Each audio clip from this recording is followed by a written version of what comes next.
Of course, depending on the distance and number of connections involved, a LAN could also be considered a metropolitan area network, or MAN, Darren. or a wide area network, also known as a WAN. Do you think we could possibly get on with the show now, please? Affirmative. Right, well, those who've been watching Spawn Point for quite a while may remember a developer called Bubblegum Interactive, and we visited them to look at their game Little Space Heroes, which has now been released. Yes, it's an MMO, a massively multiplayer online role-playing game, and we've been having a great time rocketing around, stumbling across the odd secret and, making burgers.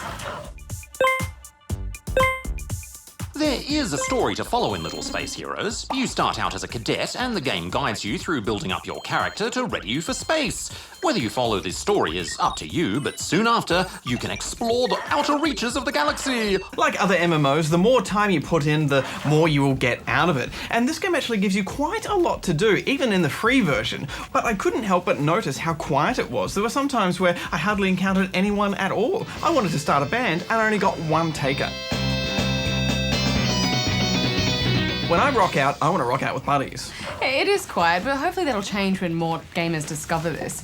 If you've played Club Penguin, then you'll feel comfortable straight away here. The interfaces are really similar and there's plenty to discover. You visit planets with lots of crystals and flowers, and each one has its own challenges and mini-games.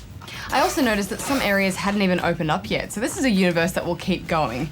Like pi, the number that never ends. Oh, pi is equal to 3.14159265358. Darren, we don't need all the numbers.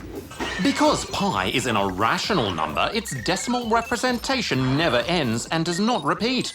Supercomputer calculations have determined over 10 trillion digits of the decimal representation of pi, and no simple pattern in the digits has ever been found. It's fascinating. Shall we get back to the review? Affirmative. What's up with him today? It's all about the facts. Oh no. Facts, man.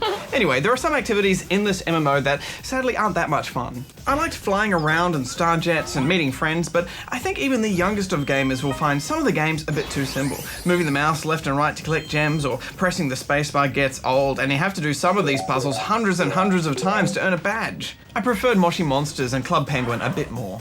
It needs more robots. Some of those games took me back though. There was one that was quite similar to Super Buster Move and another one that was quite like Asteroids. I mean, they're not exactly the same, but those are classics and it was good to go back there.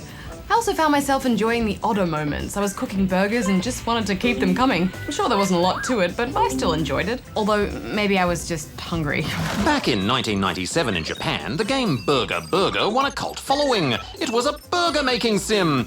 I'm still waiting for a toasted cheese sandwich making sim though. Maybe I should make one. Hey, maybe you should, Darren. Hex, I thought it still could have been more complex. I enjoyed them, but this is space, and that character creation tool, it was so limited. Why not have cool, crazy aliens and robots even? Affirmative, needs more robots. There were also some other odd things, like getting messages of congratulations even when you've just scored 0 coins or rewards. Mixed messages, people. I played the free version, which is pretty good, but if you do pay, you can get things like customize your starjets and jetpacks, you can get critters, and also get furniture for your pad.